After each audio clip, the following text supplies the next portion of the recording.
practice, we use more than two risky assets when it comes to optimal risk profile. What we do.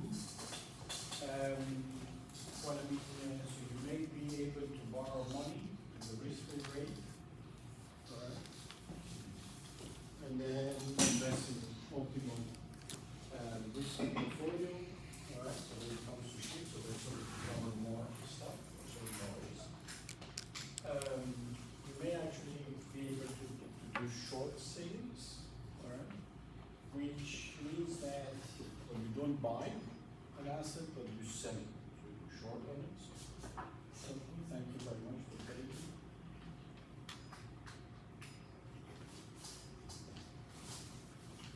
It's okay. Is that you? Thank you very much. Please. Thank you. You always look at me.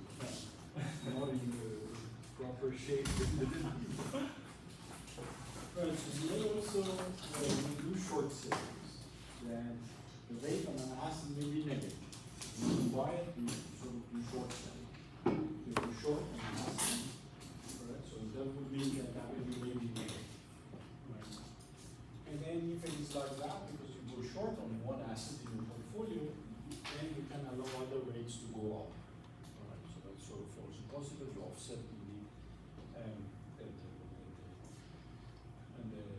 risk, essentially, and then also the increase. So the mean variance covariances, oftentimes we estimate them unconditionally, but we may estimate them conditionally. All right. Well, rolling in or some other methods that we have conditional on something that makes our estimation better, more precise, more appropriate, and so on and so forth. So we actually look at all of these except the short sales. Well, let's do this. Let's do number one. So we include more assets. And then I will go to the inputs. I will leave these out, right, for the implementation. So let's start with more assets, right, just to see how does that really work. So down there, then I will have, say, more than two assets. Right, so that's sort of what we have. And then, well, let's look at the returns. Right, so the return series, the return data frame. There are many. So this is S&P 500, so I don't need that. And then there are many here. Right. Maybe let's pick this up to, well, the first way, the assets that we have. So here then we say the asset names that I have, that will be the returns. So I need the column, right? Well, I don't need all, so let's say we start from 2 and then go to 30. 31. Alright, so let's do that. So then the asset names, let's go to 20 and say that will be 20. So that is the asset names as I have. Alright, so that is as good as. So that's sort of what we have as some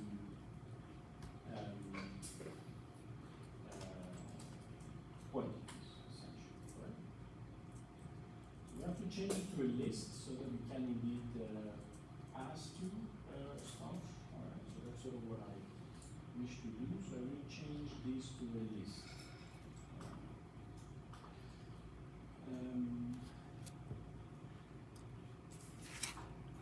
What was it? That is to list. I don't know. Yeah. So that is the asset names as a list, and then we can sort of play around with it. Because we need a list in terms of reading essentially this stuff. Right? And what I will do is that I will take maybe things step by step from what we have had. Alright, so that is what I have. So the port, that is what we started with, that are these are the returns. And well, I mean I can take these till here. Alright, so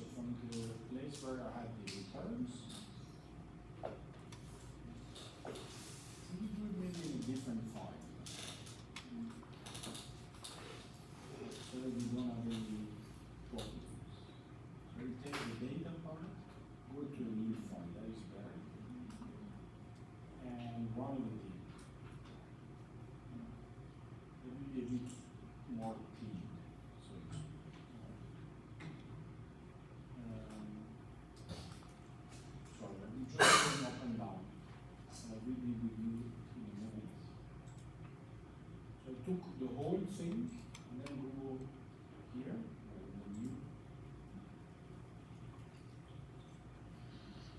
new file. Just need to copy, right? So that we read the data and so on and so forth. Maybe let's just delete those. Alright. So we need them. Plots I will keep, so we remember what the rating scheme was. And then let's get the assets. So here I would say, so here we have the returns. So that is the returns. I took the column, and then we go from 2 to 22, and then I change it to a list. Underline list, so that we can continue with this. Alright, so that's the same file. Sorry, I just go up and down. The only difference that I have here, previously there were two assets, that was Amazon and Apple. But now I have the assets become like so that becomes the return, and everything else is the same. Right? I just let it run. Did you hear it? I didn't do it, just add more assets. You could have it more, 200, for all of the assets that exist. And we let it run.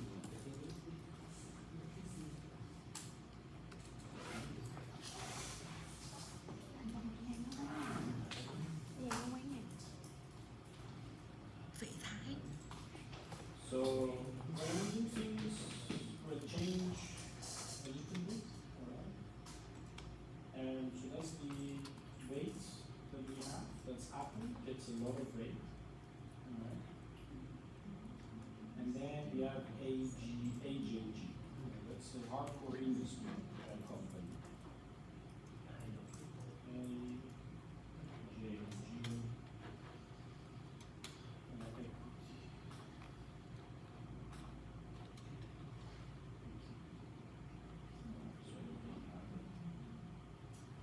That's an insurance company. So Arthur and J. Gallagher. These are the two. They get actually a lower rates. Apple is there, and then the other, and then everything else is just not relevant. So then they are, well, I mean, either the probably the return are very low of those, and so on and so forth. Maybe let's increase it to 100. Just to have a bit more, right? 120, 100, just to see what happens. I'm not actually pre-screening, I just throw all the data that we have here to do the sort of this calculation. That became a little bit different. Right? So well, here I have not 20, the first 20, but the first 100 assets. So the return is a little bit below. In the two assets that we had like 19, and now this is a bit higher. Right? So like 22 or so it looks like. So with this more larger asset. And the variance was around 25 previously. This looks like to be below 20. So here, where essentially you see the invisible hand of diversification at play. So you get more assets, so the returns, so the portfolio that we put together, using one of these series, indeed seems to have a smaller optimum standard deviation with returns being higher too. Right, so that's sort of what I see here. Okay, which is interesting. But with our visual, we can look at them more carefully. And this is the asset mix. All right. So that's the AJG. That's the insurance company. And Apple doesn't seem to be any more around. All right. So there are more giants, and more interesting stuff that we have here that they are showing up. All right. Their faces in your portfolio. Good. All right. That was what we have. sort of more general, that you have a bigger asset, sort of numbers that you could choose from. Now the thing is that the standard deviation or the covariance that we have, they are using all of the series. So from the beginning, 2014, till 2025, almost 10 years of data points that we have. So that is an average across all of the data. Right? But it may not be actually a good idea to do that. Right? Why? Because the covariance matrix is an input to this optimization problem. Right? And so here what we have is, let's say we have the asset returns, mean, which is mu1 up to mu100. These are what we estimated. Right? So that's the right one.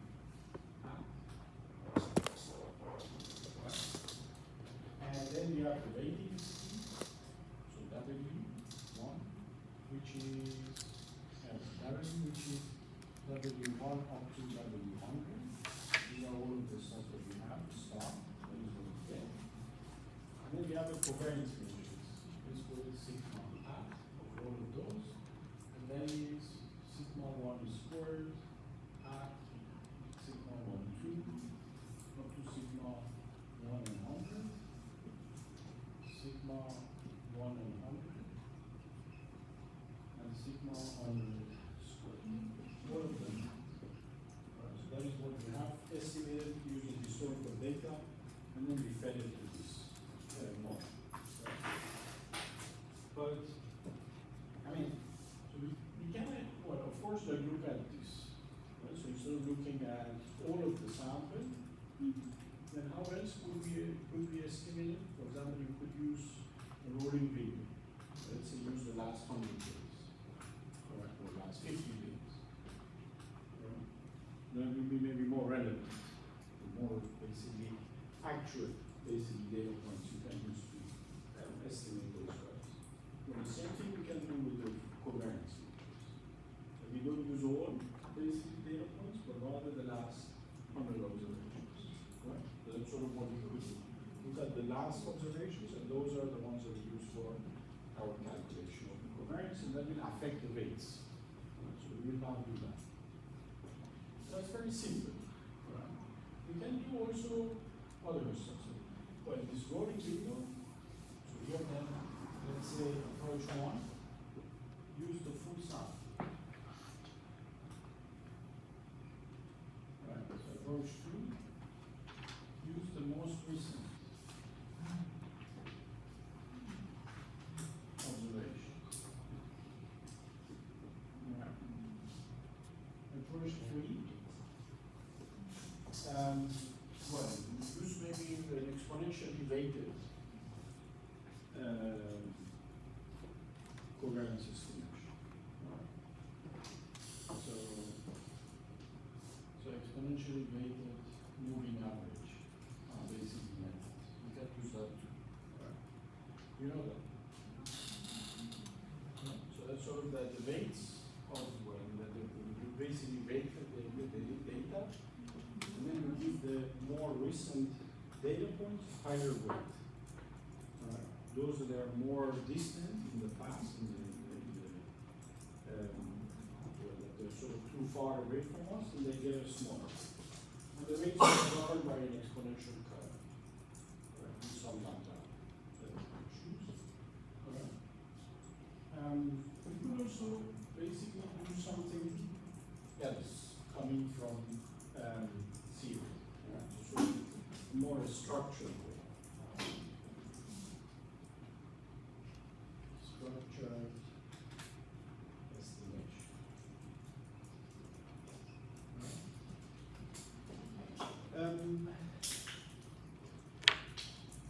So, well, I mean, I talked about Farmer French. We did the estimation the other day. Well, with OLS and also with the market switch. Yeah, you remember. Okay. So maybe let's do number 4 first. Alright, so number 1 we did. I want to do number 4 to calculate the variance.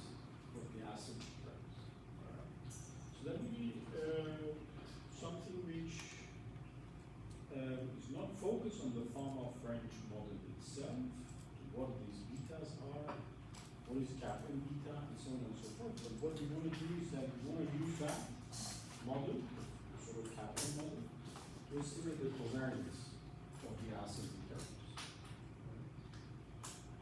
So what does it mean? Right? So what does it mean? Someone would use a regression model to estimate the covariance. Well, as the structure model. Let me maybe explain. Right? Let's say we have these 100 assets, right? So, and they are indexed with I. So I have asset number I, alright? And then, well, I mean, this is the excess return and so on and so forth. Now I have the kappa and alpha, I have the kappa and beta, right? And then here we have the market excess return. And now let's add the other variables. So this one is beta 1. Alright. So then we have, say, beta 2. Alright. What was the second one? So that was a small minus b. Alright. So let's call it a small minus b. So small minus b, right, at time t. So that's a factor which is not indexed with time. And that's the same for all of the assets. That's indexed with time, but not with I. Right? That's a factor. That's something which is common across all of the assets. And then yesterday we talked about this. So small, so that's the small cap companies. We calculate their returns minus the big cap companies. Those are the market capitalization companies are, and then there are small cap, big caps. All right. So that is this. So that's a size effect. Right. So capture the size. Then we have beta 3. We have the high minus low. All right. So the firms that they have the highest returns minus those that they have the lowest returns. So that is an average. Right. And then we have two others. Okay. Then we have the R and V, R and V, R and W. Right. So that is beta 4. So that is the robust minus weak companies at time t. Right. So these are, well, returns that, or sort of firms that they have, well, I mean, this robust minus weak, and it looks at the profitability of the firm. So how much profit do they make, right? And some firms that they produce a lot of profit, right?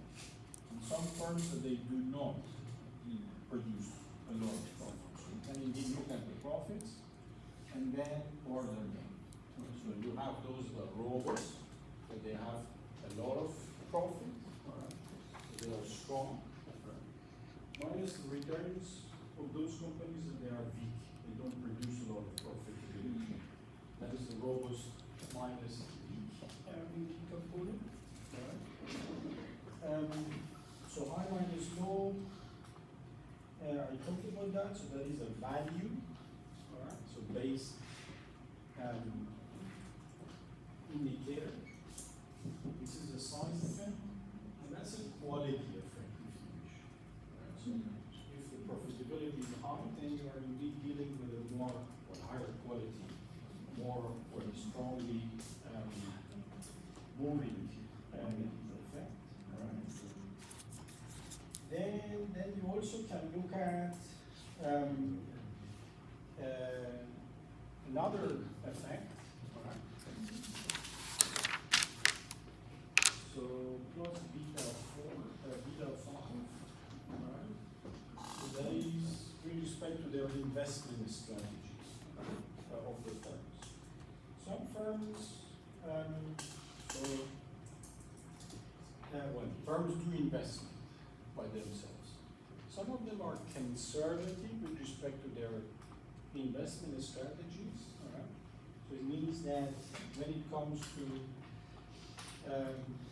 sort of investment, then their investment is generally in low asset growth sort of components. And then there are others that they are aggressive in terms of investment. So they do investment in assets that they have a very strong increase in their sort of growth, all right? And that is what we have as the last effect, which is the CMA. So that is the conservative minus aggressive. All right? What is it? You're happy with what I'm saying? So just check my notes. So that is what we have. So that's sort of conservative. That's about the investment strategy. And all of them, so all of these assets are not indexed with time, all right? Sorry, with I, but only with time. So they're the same across all of the sort of assets. And then we have the idiosyncratic that's full of UI. So that is what is there. And unobserved and unexplained in the 5 factors model. Okay? So, well, I mean, we can write this maybe more compactly, right? So that is like, well, that's a constant, let it be there, right? So these are the factors. Let's call them F as a vector, T, times beta. All right, so that's sort of what we have, plus the idiosyncratic character. On the slide I call it epsilon. It will be epsilon. Doesn't matter. So that is what we have, which is unobserved. Right? Okay. So, well, that's the Kaplan model. Right? So, what does it do? I want that you go back to your regression on this slide. A linear regression linearly relates some exponential values with a response. That is what it means. Right? But it also does something else. It decomposes this guy into this part and this part. That's a decomposition. It breaks it down into 2 pieces. This response variable is broken down into 2 pieces. And well, the assumption is that this is orthogonal to that. They are not correlated. Right? So can you now tell me what is the variance of this asset? Can you take a variance? What will be the variance of this? Plus the variance of the other? Plus the covariance, which is 0. Right? So let's look at the variance of this. Right? So well, this is a parameter. It's not varying, so that is why I left it separately. Right? And then, so here we have the variance of that guy.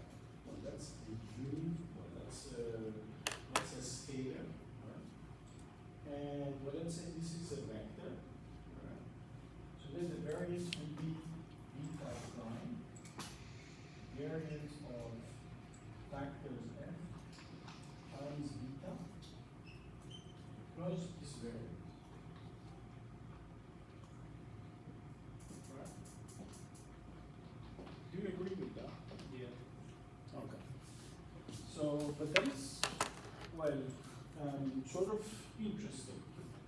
So if I look at that, all right, so this one, it tells me what is the variance of asset I.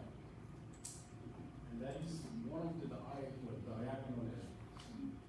Right? So if I want sigma 1, then I can run this regression and then get the variance, which is the diagonal element for the first asset. Right? Because that's the variance. I'm not doing the full sample, well, in the sense of calculating the variance, but use this model. This model, which we know that it's actually a pricing model. If it prices and if it works, if you believe in it, then you can use it to calculate the variance of the asset. But of course, well, the factors you have to calculate the variances, it's not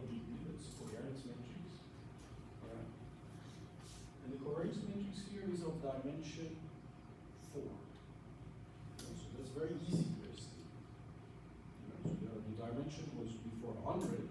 Now the only covariance matrix that we need to estimate is a 4-dimensional quantity, which is easy to estimate. Alright. And then so I need betas. So if I believe in this model, then I can estimate beta. Alright, so using OLS, then I can estimate that. You can use the last 100 observations, the full sample, I don't mind, you just get some betas. Alright. And then plug them in here. This you can also estimate. And this is the variance of the residuals. So I do the OLS estimation, get the OLS residuals, from that then I calculate the variance. That is the variance which is for this idiosyncratic error term. That's well, the unexplained term. And then I add it to that, then I have the variance of that. That is the diagonal elements. All of the diagonal elements I can estimate the variance. The only thing I need is betas. And this. Then I can plug it. Right? So that is a structure method for estimation of covariance. Now, the structure, because we use the structure of the kappa and we know, and we believe you. Good. But these are the diagonal elements. Can I ask you, because we have two variants, on the left side we have variance of return on SNI. Yes. On the right hand side we have variance of, in this case, 4 factors. Right. So what we are trying to do is trying to estimate the covariant matrix of which one? Has to be first. The SS. That's the goal. Yeah, okay. So we want to basically be, Okay, so we do the OLS question first, so then we have beta, and we have the variance of variance estimators, and then we already have the factors already, and then we want to, okay, I just variant covariant matrix. So but these are the variances, right? Only the diagonal elements. Right? So far. Okay, so we haven't found just the angle elements first. Yeah. So well, let's now calculate this.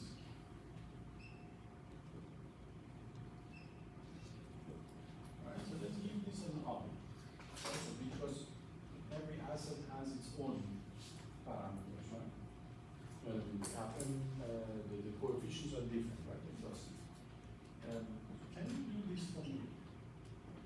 Find an expression for this covariance.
So the point is to get the off diagonal elements.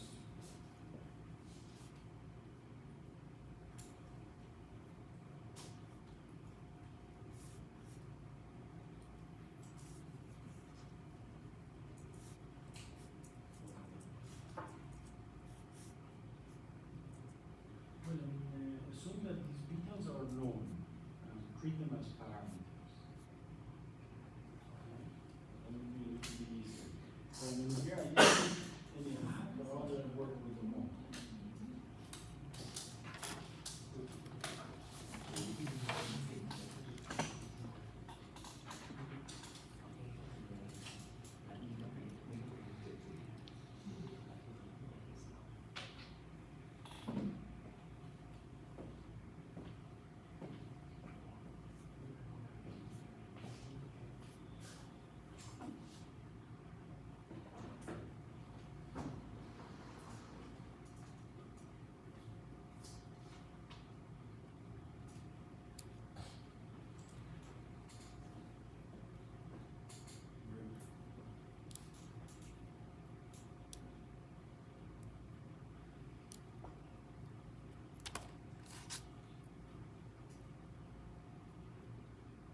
Paul. And what is, how are you? You have such a nice nose. One is such nice one. Very good. You're on the right path. And you are from some sources, that's all right.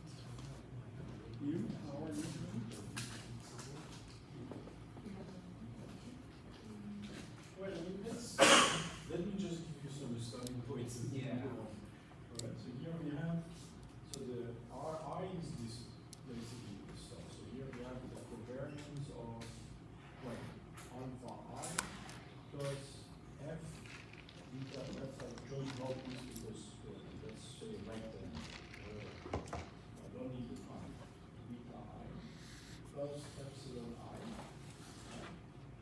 So and, well, the covariance of this and this will be the alpha j plus f beta j plus epsilon j. So that's for one j. Good. Now we calculate the covariance. Alphas don't vary their parameters. They don't generate any covariation. So they're off. Don't care about that. Now we have the covariance of this and this. Alright.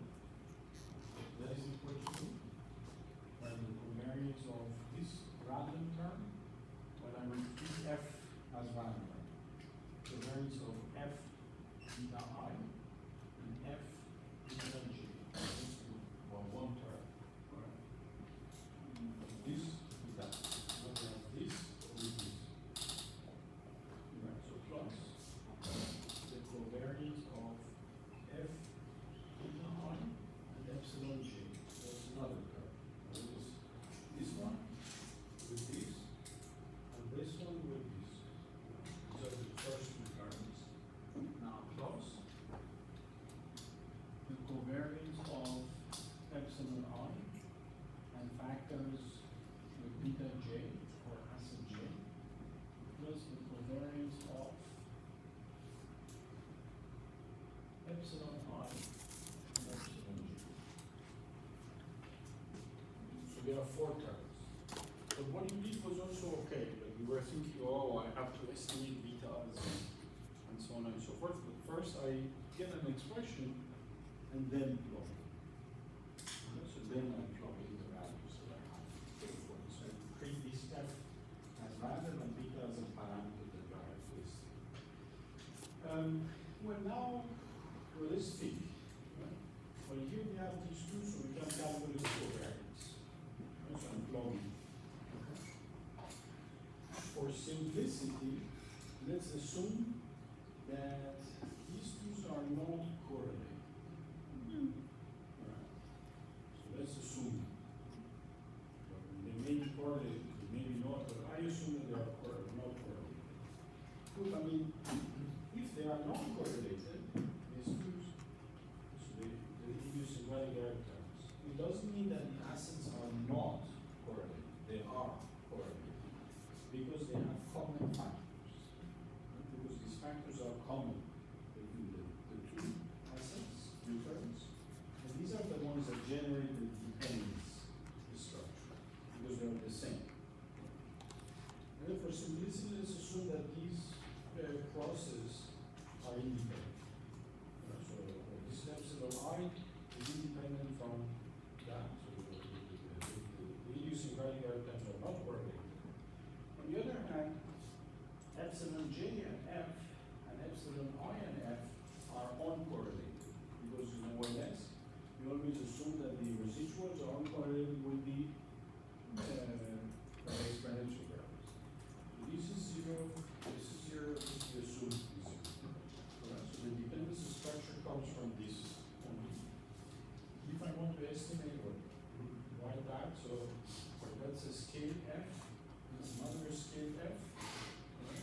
Then the expression will be beta I prime variance of f, which is the covariance relation, times beta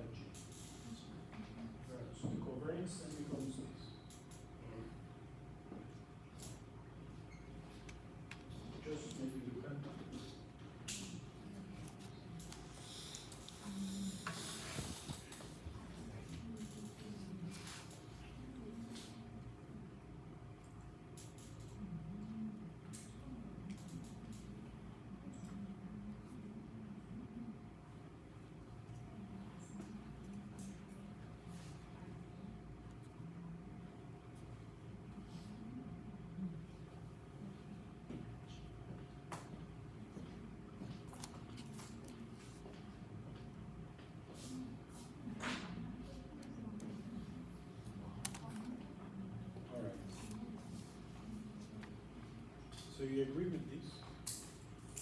Now we can implement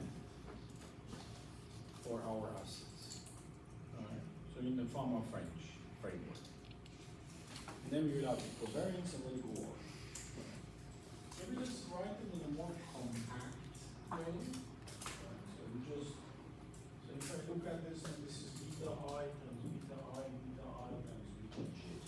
Alright. So that somehow has some nice feature. Off diagonals don't include this. When this is diagonal, then it has that type. Right?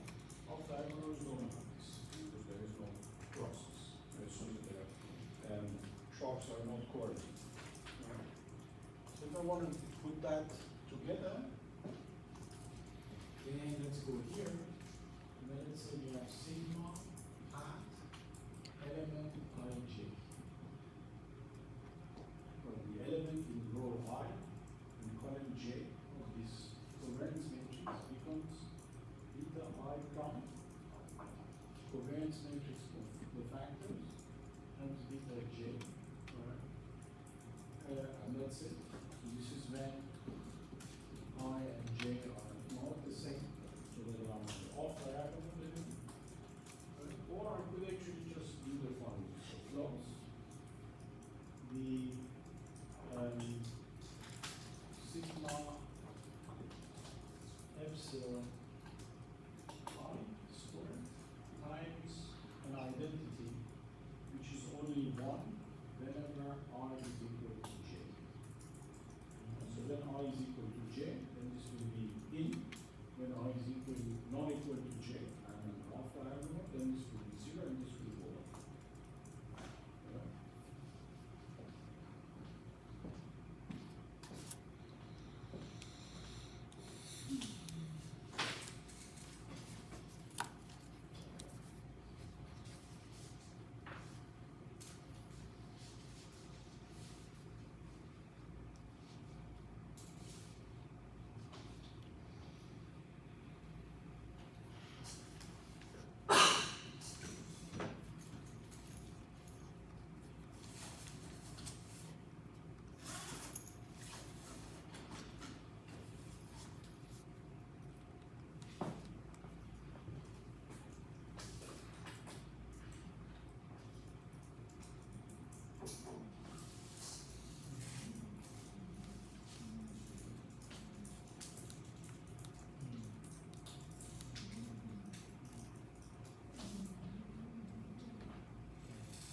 You have questions?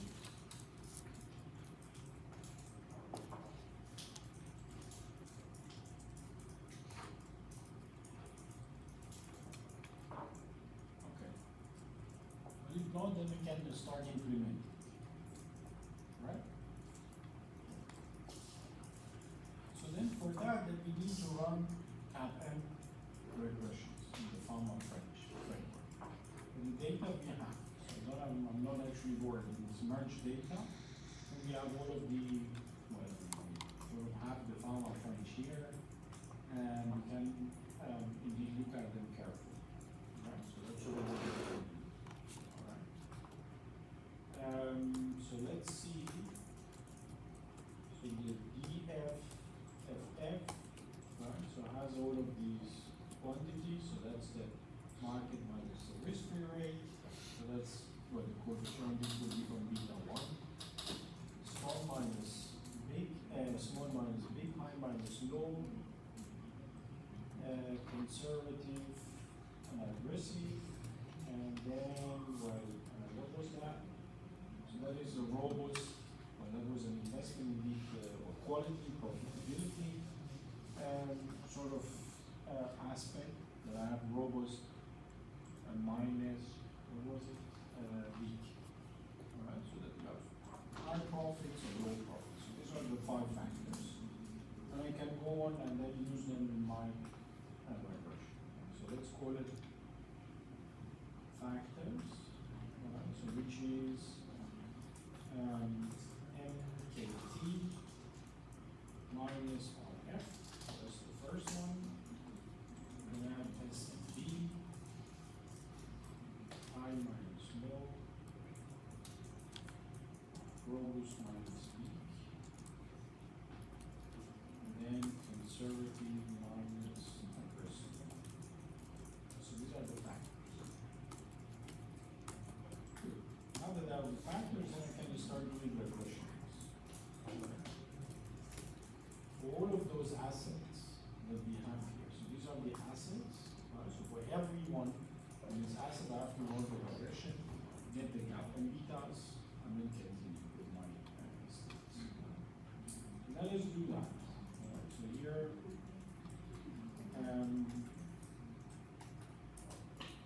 can say for I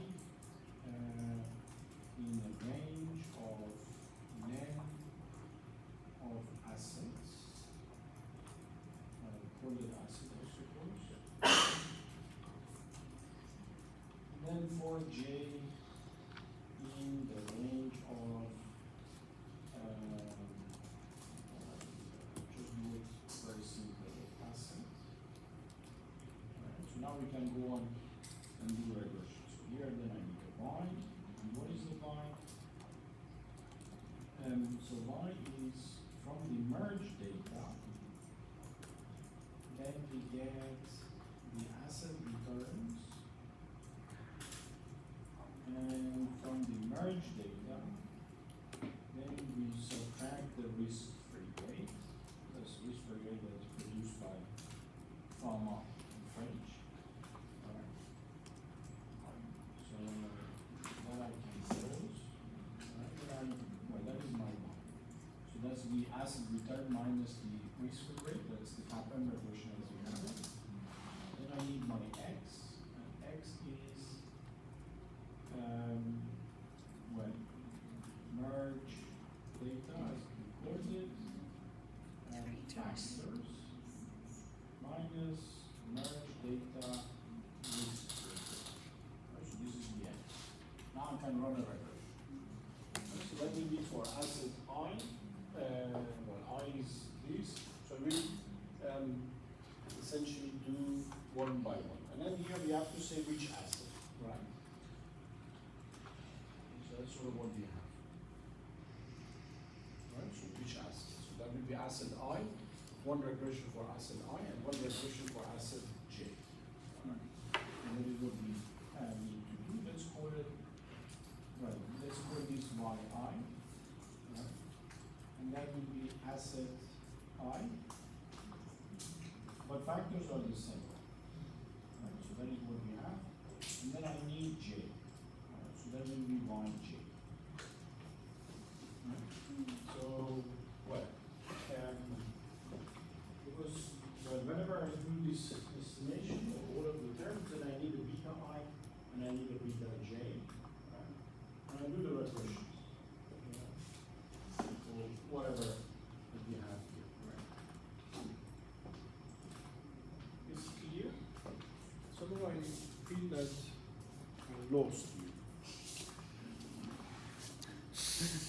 So prove me that I'm wrong. So I'm running these regressions for ij, get the coefficients, plug them in. That is what I want to do.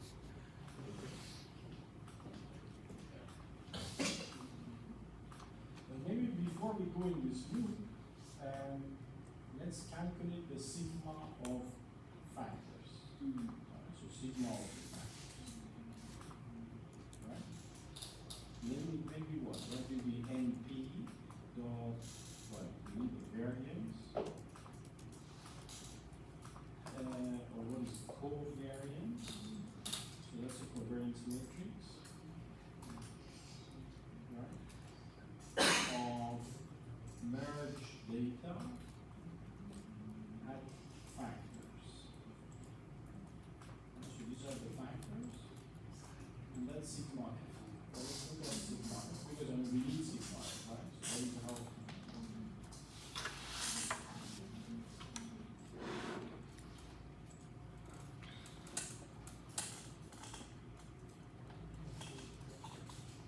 Why is it so large?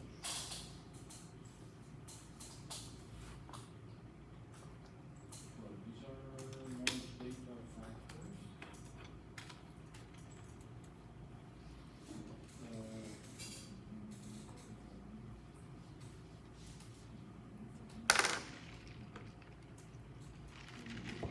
program. You guys should invert transpose so that actually treats them wrongly.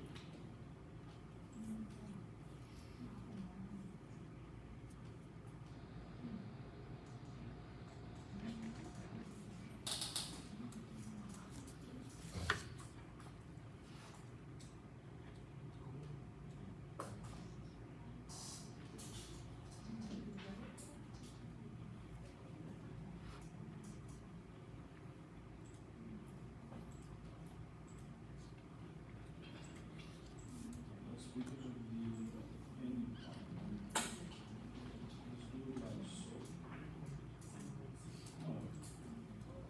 Now this is good.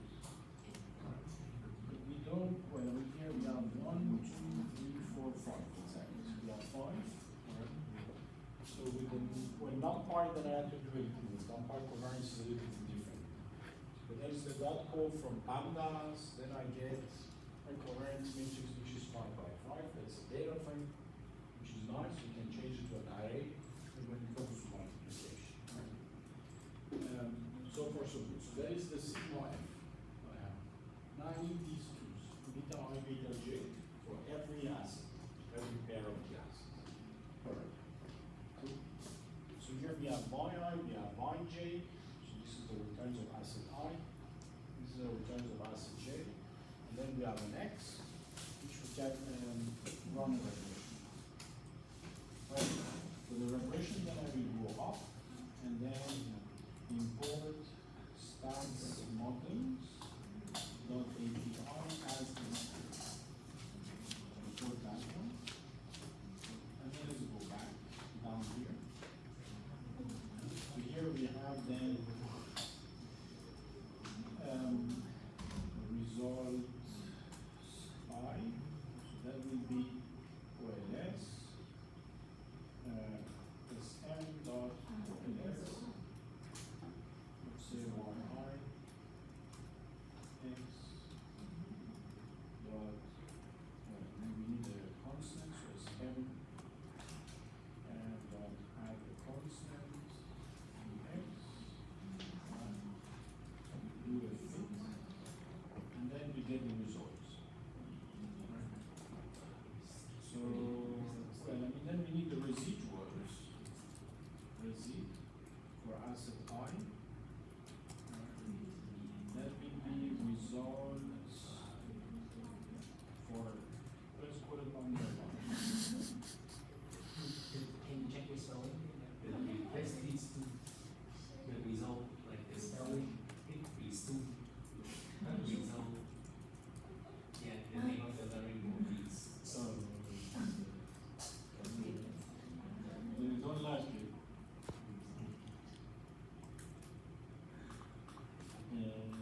Right, so that is indeed. Thầy giáo bộ hóa thầy có tập trung không hài thầy bộ hóa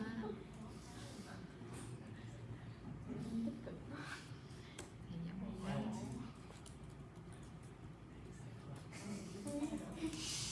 Huy tới công chuyện rồi.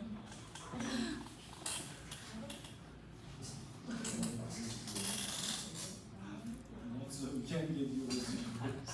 Alright, and then from this residuals we need a variable. Là hiểu rồi đó nha. Let's then call it sig2 I. That will be np dot var of.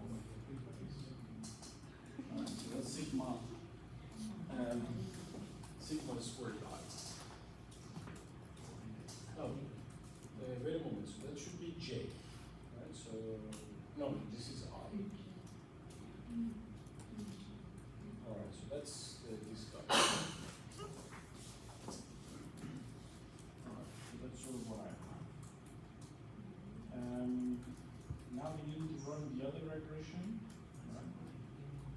So let's do it this way. So that will be j. And that is y j. Tới công chuyện luôn. That is what we do. Now we need betas. Beta I. So that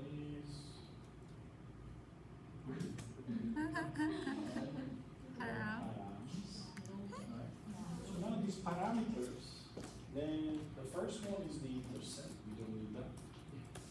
But then we need from location 1 onwards. Okay.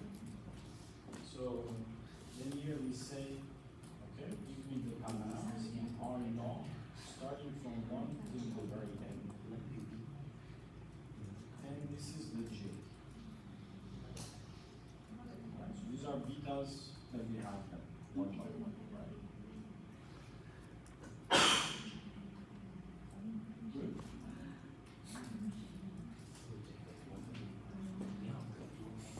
So these are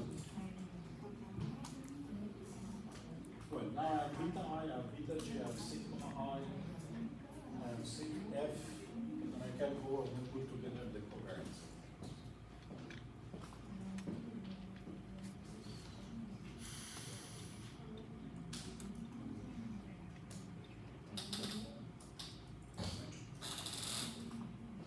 Let's maybe just run it a little bit. Right, so let's say here I have non-assets is equal to len of assets. So number of assets that I have, and I will just replace it with non-assets. So that we remember what are we doing. Just simplify.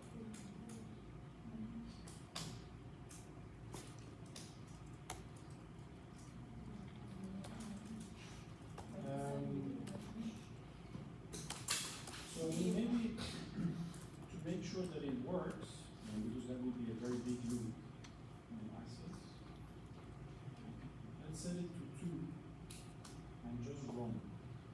Just want to know what happens.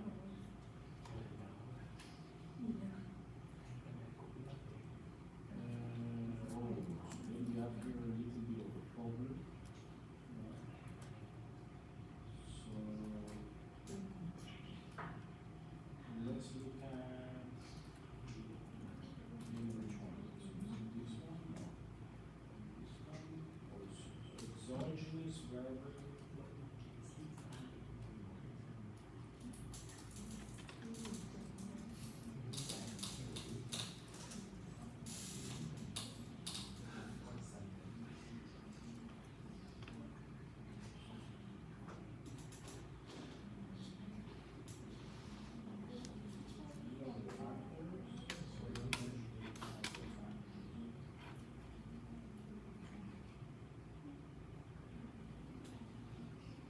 Why are there so many?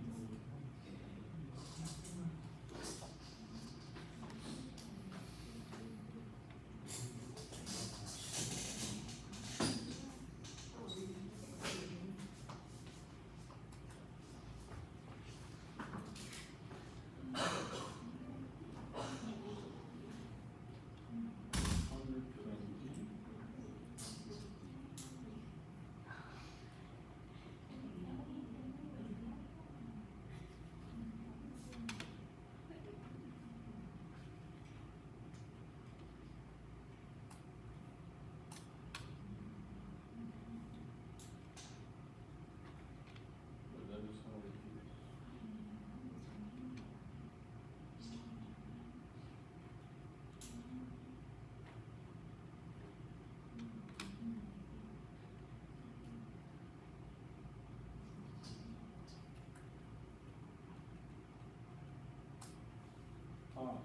Actually, this is a little problematic because I'm removing well, the risk-free rate twice from the first column.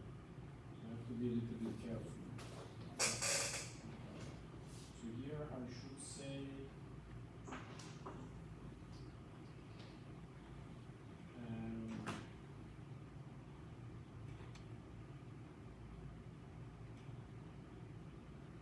let's go out.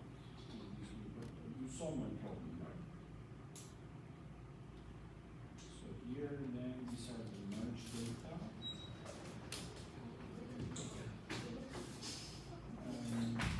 Let's call it the X data first.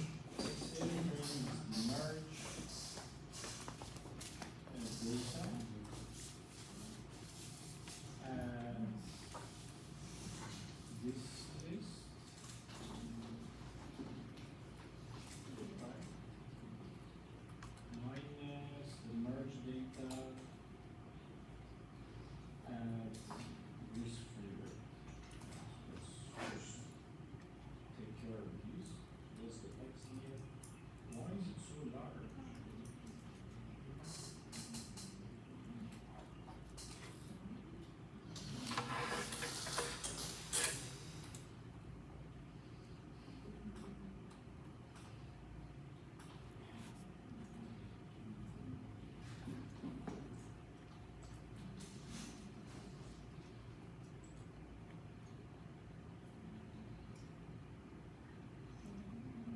actually subtract this.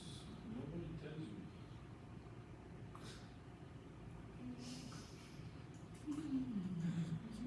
And because well, I mean, the first one is off the risk-free rate, and I was actually doing this for all of the series.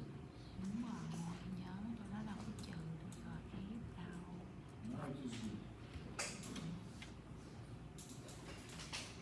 Right. I was actually thinking that I should take the risk-free rates for whatever reason. I just made a mistake. Copy pasted this. So these are the x's, these are the y's, and these are yi, yj. All right. So let's see if the first works, the second should also work. This is the sigma I, these are the betas. Betas, very nice. Okay, sorry, I was just not really having a clear mind of what I want to do. Right? So, well, I mean, these are the coefficients, all right? And I have to make them a NumPy array, all right? And then do this calculation. Beta I prime times that times this. So that is what we want to do. All right. Well, I mean, let's see. So here we have a NumPy array. So we should say beta I.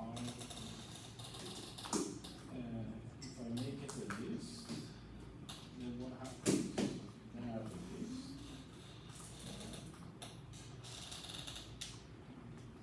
Then we have a function to array, where we can actually do it to dot values.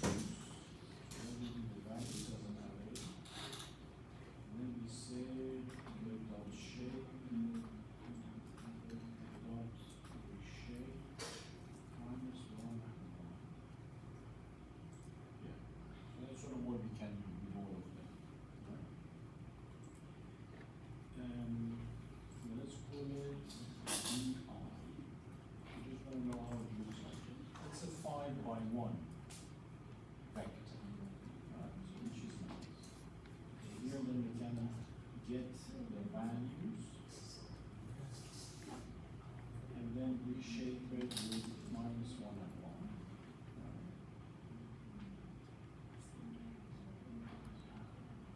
And then we do the same with the other. Right? So then both of them will be columns. Well, let's look at sigma f. We should also make it well, that's the data frame, right? So here we have sig underline f. We also look at the values, right? Let's call it sf. I just want to know how it looks like. Its dimensions. And that's an array of 5 by 5, so which is excellent. So here we get the values. All right. Now, well, let's we put everything that we have in a matrix. Right? So just need a matrix so that we can go on. And then be happy with it, essentially. So let's generate something which is count m, all right? And let it be a NumPy zeros of here we have the non-assets. Alright, so let's put this up.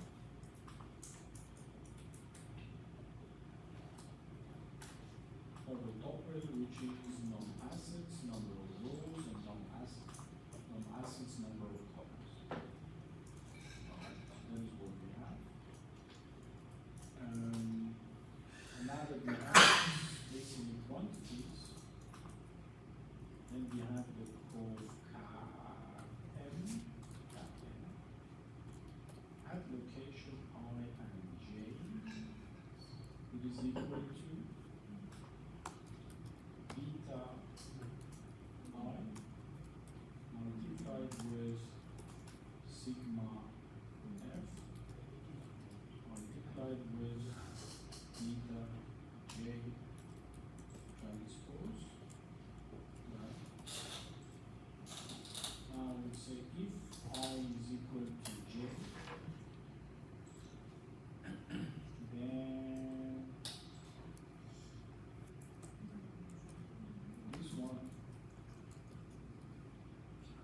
be equal to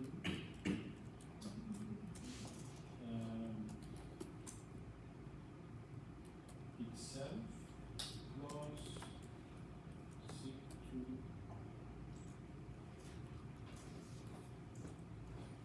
I'm so slow in doing this.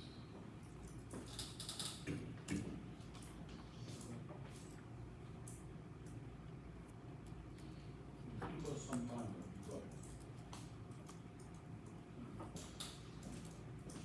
then we have the covariance based on kappa.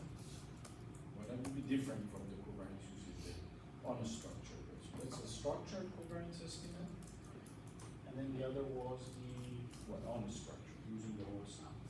We could also do rolling window and so on and so forth. Right? So that is what we have.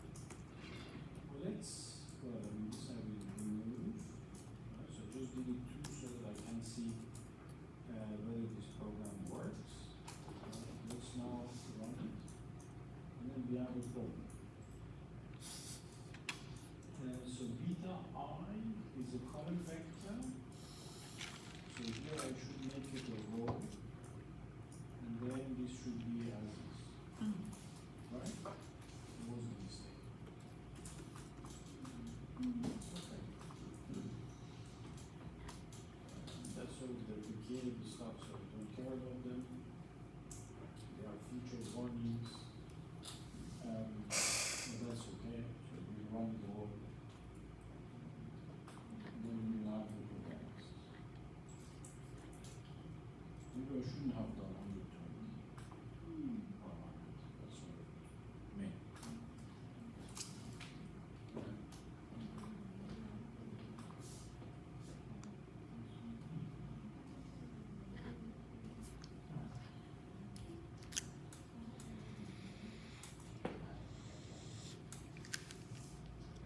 But in the future, it will give an error of 1.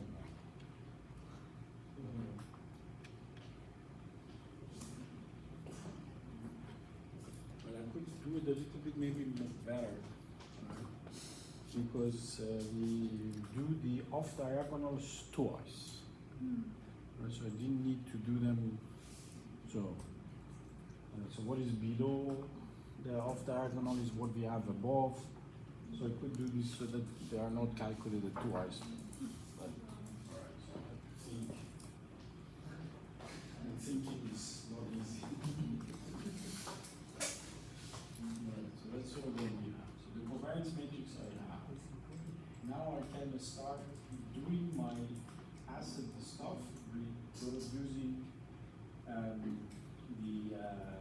with this covariance matrix, and then compare it to the plot that we already have. I just want to know how things change. You will probably see some changes, but the more important basically stuff is to check the Sharpe ratio. The Sharpe ratio for these 2 portfolios. So the one with historical results or the one with the capital. Right? I don't care that you use a structured way or a non-structured way. I want something that brings me more money. Right? So if I have one method that generates a higher Sharpe ratio, then I will use that one. Right? As simple as that. Good? Okay. And let's do that. So then we have a covariance input. Right? That we have to feed to this portfolio. Now, well, this will accept our inputs, but it should be inherited in the form of a data frame. Right? So not an array, but a data frame. That is what it accepts.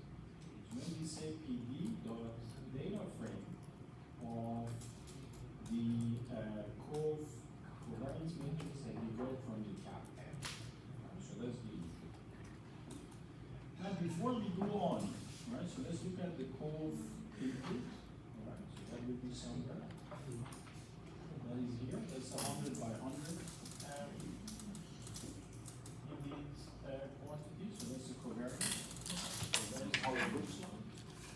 The covariances were in the beginning seem to be all positive, so I don't mind. But what we actually have is that when sport needs to know this is covariance of what? This column. Alright, so this column name should be tagged with the asset names.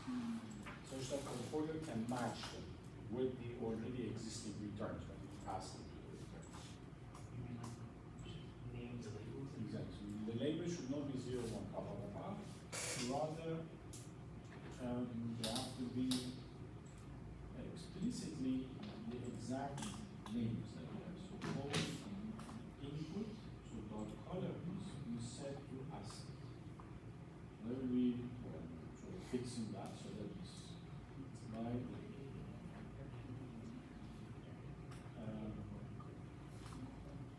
so let's look at the assets. So that is a list.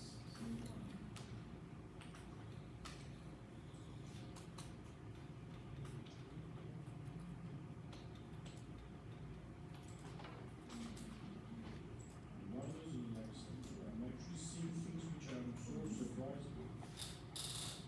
Let's do it like that.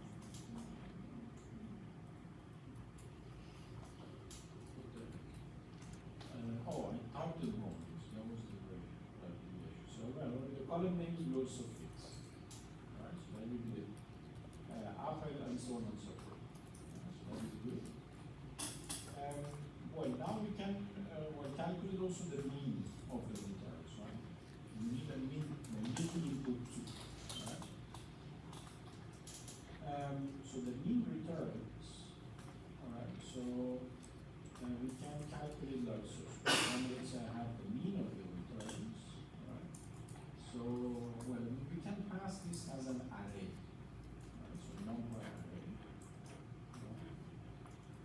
NumPy array, or well, explicitly as the returns, which are merge data assets. So these are all the assets that we have. We get a mean, and then we make it as an array, so we do the equals. Alright, so that's sort of what we have, right? Now let's generate the portfolio. Let's go to port 2. Alright. So like, everything starts from the beginning, so there will be a portfolio, alright, where the returns are merge data asset. Alright, so that is what we have. Portfolio where the returns are the assets. Good.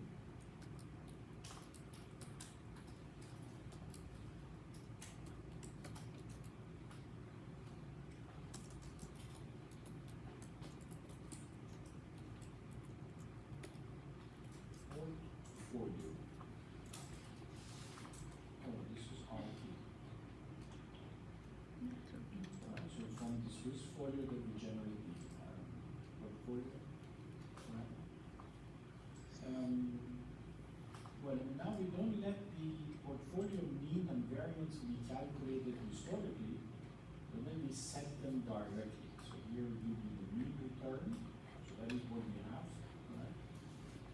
And well, here I just use the historical data, but do as you wish, whatever you want. Right? As an array, you pass dot new. Okay, so this dot new you set to whatever calculation that you have. And then the same we do with the covariance. And somehow it becomes very boring. I'm not getting joy out of this. So call input. Okay. That is this, and then this is the mean, this is the covariance. Now that we have this, then we can go on and then redo everything, right? So we set them. I mean, previously, in the previous basically part, when we were calculating the mean and the covariance, and we were using explicitly the historical values. Alright, but here we don't.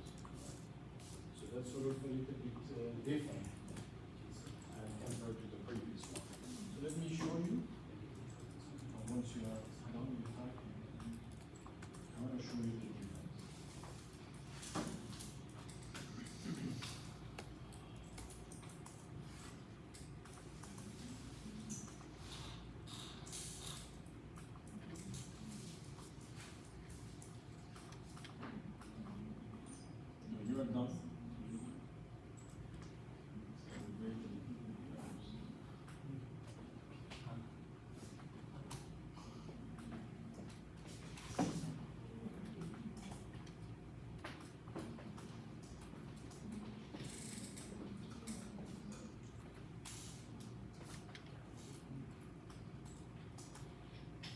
understood that this is not an efficient way of doing this, right?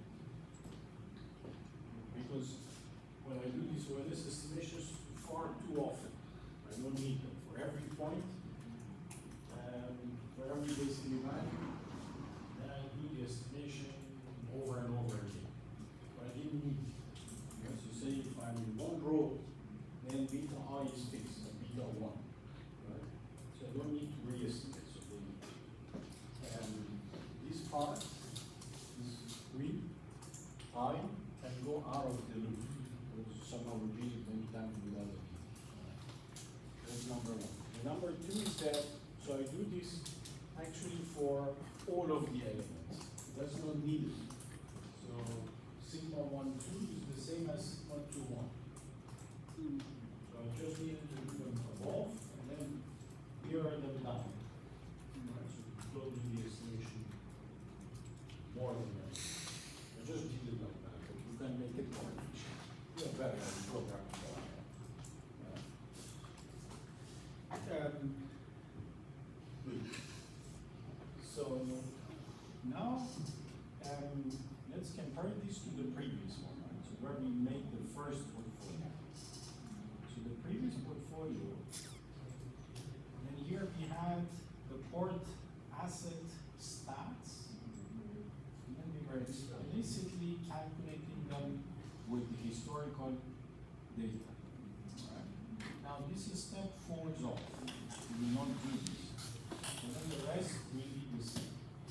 So now we take this. Where is it? So the second is in the part.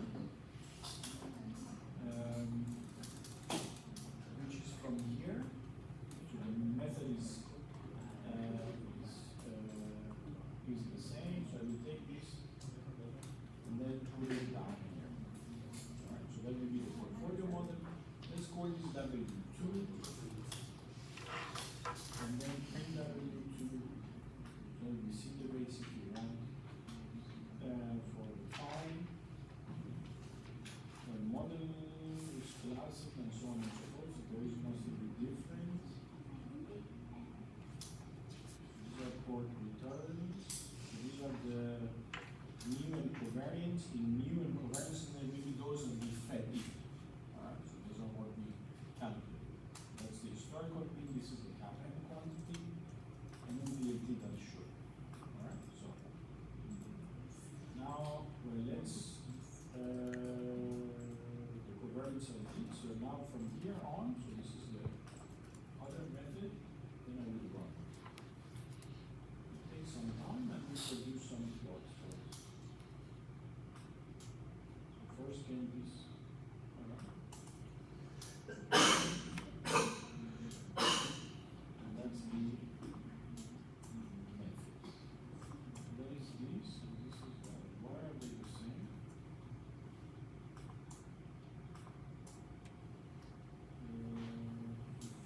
From here.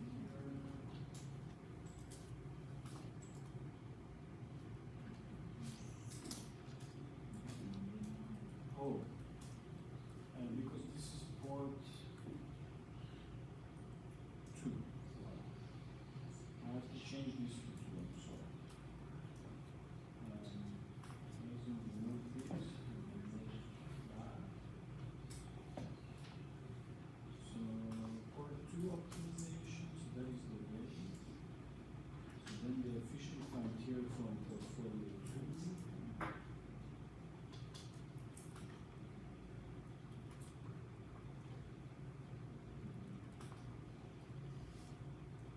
Let's call this frontier 2.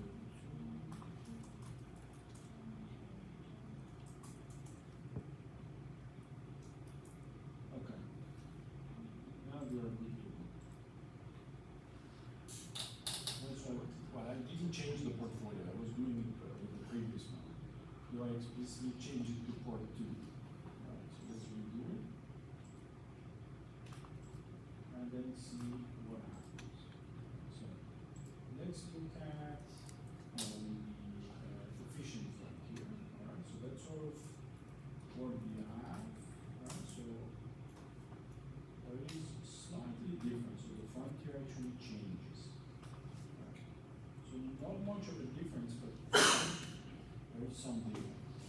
But the weighting scheme that is with the CAPM one, alright, so look, this is the CAPM. Oh, sorry, what Do type? we need to, like, there's a line 168, do we need to like plug to everywhere? Sure.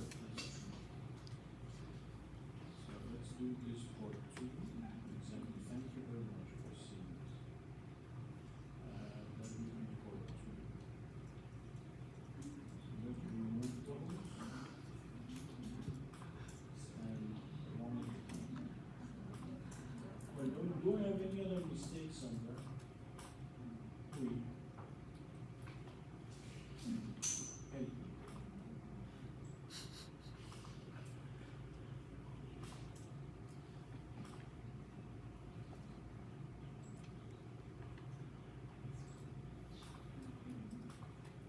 Yeah, it looks like it's okay.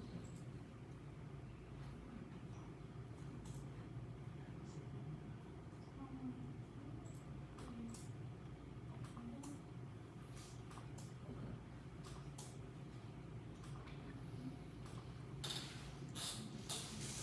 Oh, wait, AX2, there is an attribute of AX2 W equal to what you get right before that one, 180. So that's for the frontier, right? So frontier didn't work. Alright.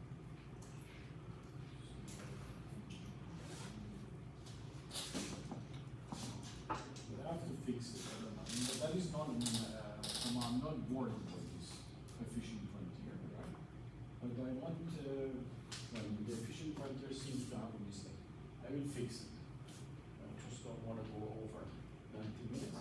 But I want that to compare the weighting mix. I want that you see how drastic the changes are. So, well, you see, so that was the one with the historical one, historical data. So let's look at it. So, well, I mean, there is a clear, well, few sort of assets which are important. So sort of 1, 2, 3, 4, 5, 6, 7, 8.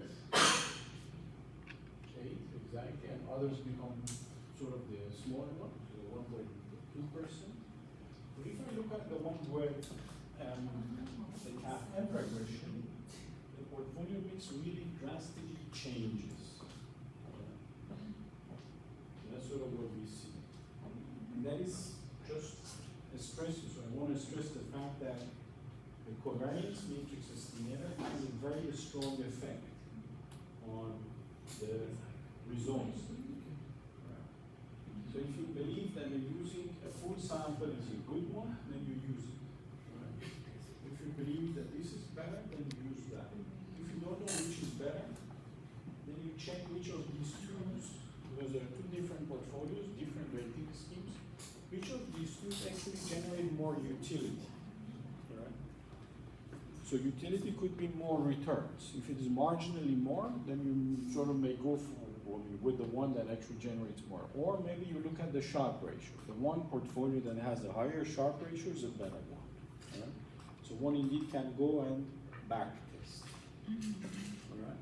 And then see how much return over time the portfolio, so actually going on and investing and then seeing what happens. So that would be back test. But that was so long. But I guess you know the usage of these factor points. Alright?